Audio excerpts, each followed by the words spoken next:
Në Shkodër u përkujtua dita e të vrarëve në kufi, e cila shënon 36 vjetorin e ekzekutimit të 17 vjeçarit Pëllum Pëllumbi në 16 qershorin e 1990-s, kohë kur regjimi komunist kishte shfuqizuar ligjin që e cilësonte arratisjen si tradhti ndaj atë dheut.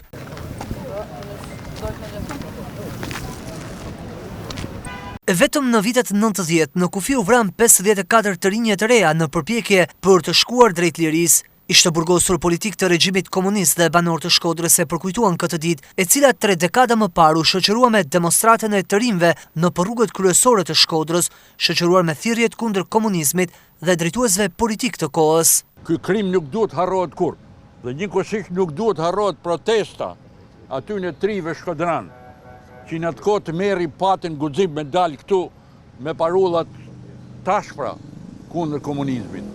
Kjo shënon protestën e parë në historinë e antikomunizmit në Shqipëri dhe kjo fillon në Shkodër.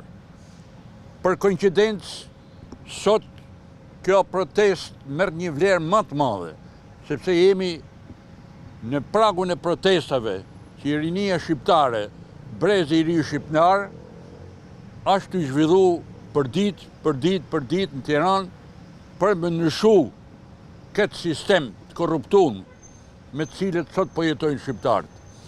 Dhe kjo protesta e jonë, që bëhet para këtyne hekurave, që i kanë vënë këtu përpara memorialit, tregon që liria nuk fitohet kollaj, po liria kërkon forcë, kërkon vullnet, kërkon ngamulje, gjë për cilët unë personalisht jam optimist që brezi i ri shqiptar do të ndërtoj të ardhmen e tij. Do të falenderoj të gjithë ata që kanë marrë pjesë në varrimin e Pëllumit me në kry Beb Konomin, që ishte i mesazh ndaj qeverisë atëherë, se kanë 5.000 vetë që kanë marrë pjesë në varrimin e tij. Në verën e vitit 1990, Gjok Beqi së bashku me të vëllain tentuan të thyen kufirin për t'u arratisur drejt ish Jugosllavisë, por u diktuan dhe qelluan nga rojet e kufirit. Ne përkujtojmë me respekt për ulemi përpara këtyre herojve që kërkuan lirin që ne na moronte. Ne jemi keq përpara tyre gjithë ne sot,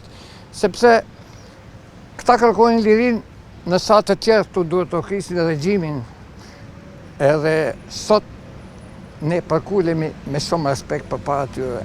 Lavdi e përjetësi herojve të lirisë. Po shoh sot se po na kthehen, është lajm shumë i mirë për mua. Shoh në Tiranë që vinë të ri, vinë nga jashtë, po flasin, po kërkojnë Shqipërinë e tyne. Ata kanë ikë nga halli, nuk kanë ikë nga qefi. Inshallah të kthehen të gjithë. Inshallah kjo Shkodër këto të mushet papë, siç ka kënë dikur. Kemi kënë të varfër, po ka kënë pjaca plot.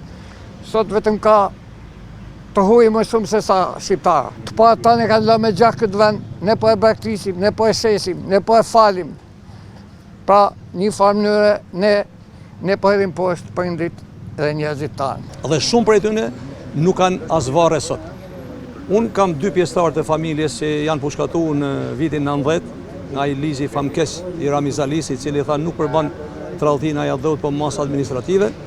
Dhe njena ishte vajza e djalit tash që ishte 11 vjeçe, dhe sot është pa varr. Kjo ditë do të ishte një simbol apo një mesazh për të gjithë të rinjtë e Shqipërisë. Sot rinia nuk ka nevojë që të shkojnë nëpër kufi, nuk ka nevojë të rrezikojnë jetën, por ata kanë mundësi që me frymën e tyre, me energjitë e tyre, të nikojnë në përmysjen e rrezimit dhe të luftojnë me forcë, nëse për fatin e mirë janë edhe të arsimum, se nuk janë si rreth viteve 90, të sigurojnë të ardhmen e tyre dhe të brezave që vinë këtu. Të mos mendojnë që të marrin valixhet sapo të marrojnë studimet e tikun. Gjatë ceremonisë së përkujtimit të të vrarëve në kufi, drejtues të shoqatës së ish të burgosurve politik apeluan për gjetjen e vendvarrimit të të vrarëve në kufi dhe kundërshtarëve politik të regjimit. Përgjatë gjysmë shekullit të diktaturës në kufit e Shqipërisë, u vran 995 shqiptar në përpjekje për të çarë rrethimin komunist të kohës, ndërkohë që më shumë se 13.000 të tjerë arritën të largohen duke sfiduar diktaturën.